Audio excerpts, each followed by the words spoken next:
Միքայել Հաջյան Արցախից բռնի տեղահանված քաղաքացի կրթական մասնակցությամբ հայոց լեզվի գրականության ուսուցիչ, բայց լրագրող եմ մշտապես աշխատել ավելի քան 50 տարի ձեր գործընկերն եմ։ Ձեր գործիները Ես պատերազմում Արցախյան ազատամարտում ապրիլյան Քարոյայի ժամանակ կորցրել եմ իմ ավագ որդուն Նորայր Հաջյանին, ապրիլի 4-ին է զոհվել երեկոյան Թալիշի դիրքերում, իսկ 20 թվականի հոկտեմբերի 6-ին կրտսեր որդիս Երվանդ Հաջյանն է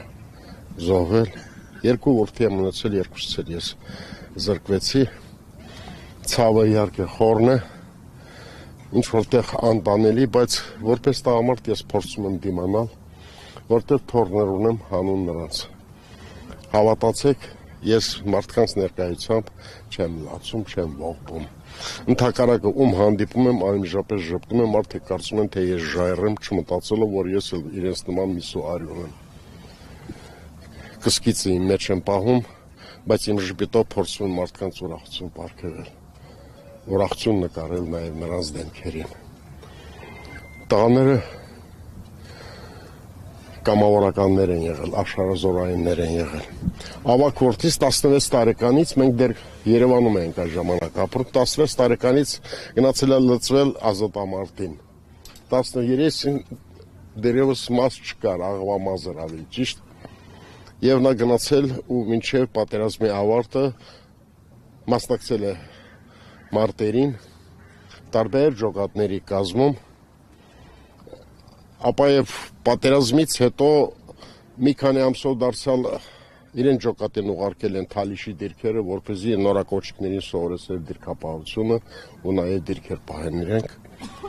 Իսկ ամեն լարվածության դեպքում նա համազգեստը միշտ էլ տանն էր պահում,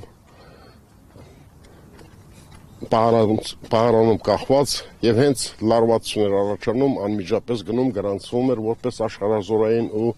առաջին գիծ մեկնում։ Որդիներից ոչ մեկն էլ ինձ նախապես չի զգուշացրել, թե գնում ենք կռվի։ Անկեղծորեն ասած, որպես հայր եմ ասում, հնարավոր է ես չեմ բացառում, որ ես նրանց փորձեի ետ համոզել։ Դա իմ ծնողական խնդիրն է, իրավունքն է։ Բայց ես գիտեի, որ նրանք չեմ լսելու ինձ այդ առումով։ Այլ հարցերում լսում էին ինձ, բայց հայրենիքի պաշտպանության հարցում նրանք արդեն ոչ հայր, ոչ մայր, ոչ զավակ, ոչ կին չէին ճանաչում։ Հայրենիքը ամենաբարձրն է, ամենասուրբն է իրենց համար։ Եվ այդպես ոչ միայն իմ որդիները, այլև բոլոր նրանք, ովքեր գնացել կռվել ու վերադարձել են Վահանով կամ վերադարձել են Վահանի վրա։ Այդ բոլոր տղաներն էլ հերոսներն ու փառք նրանց իմ խոնարհումը նրանց բոլորի հիշատակին։ Ես իմ որդիների զոհվելուց հետո ես Արցախում միշտ ասում էի, որ Արցախի ամենաբազմազավակ հայրն եմ ես,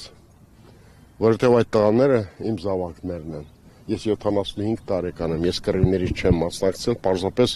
ես իմ պատերազմը եղել է լրատվական դաշտում, քաղաքական վերլուծություններով, լինի Արցախյան մամուլում, լրատվամիջոցներում, լինի թե Հայաստանի կամ թե Սփյուռքի լրատվամիջոցներում, որտեղ յուրաքանչյուր մարդ պետք է իր տեղն ունենա։ Ես կյանքումս ատրճանակ բռնած չկամ, ոչ էլ ինքնաձիգ։ Ես կռվել չգիտեմ այդ ձևի։ Բայց ահա ես իմ պատերազմը մղել եմ լրատվադաշտում եւ ցավում եմ երևի թե լավ չեմ կռվել։ Երևի թե լավ չեմ կռվել, որ ահա այս վիճակին ենք հասել։ Ապրիլյան պատերազմը Քարոյան հերոսամարտ էր։ Ապրիլյան պատերազմը ըստ իմ համոզման 20 թվականի սեպտեմբերյան 44-օրյայի նախադեպ սցենարն էր, որը չհաջողվեց, չիրականացավ, որովհետև մեր տղաները հզոր էին այն ժամանակ, առավել քան հզոր էին, տղաներ նկատում եմ եւ Արցախից, եւ Հայաստանից, եւ Սփյուռքից համախումբ էին ու կարողացան դիմագրավել բոլոր սադրանքներին։ Գիտեք, թշնամու դեմ կռվելն է որքան էլ դժվար, բայց այնքան էլ բայց նաև դյուրին է ինչ որտեղ գիտես դիմացն է, բայց երբ սադրանք է իրականացնում թիկունքում ինչ որ մեկը յուրային է, այդ դեպքում արդեն զինվորը չի կարողանում կռվել։ Եվ մենք փաստորեն 23 թվականին տանել տվեցինք այդ սադրանքների պատճառով։ Բայց ես վստահ եմ, իմ երազանքն է, որ պետք է իրականանա, դա Արցախ վերադարձն է եւ առաջին հերթին ես պետք է խոնարհվեմ իմ զավակների եւ բոլոր այն նահատակների շիրիմներին, ովքեր մնացել են այնտեղ։ Ինձ համար գույք կամ թե ինչ թողել եմ ես այնտեղ, դա ինձ համար էական չէ։ Մեր ընտանիքը արդեն քանի անգամ կանաչ խոտի վրա կրակ է վառում։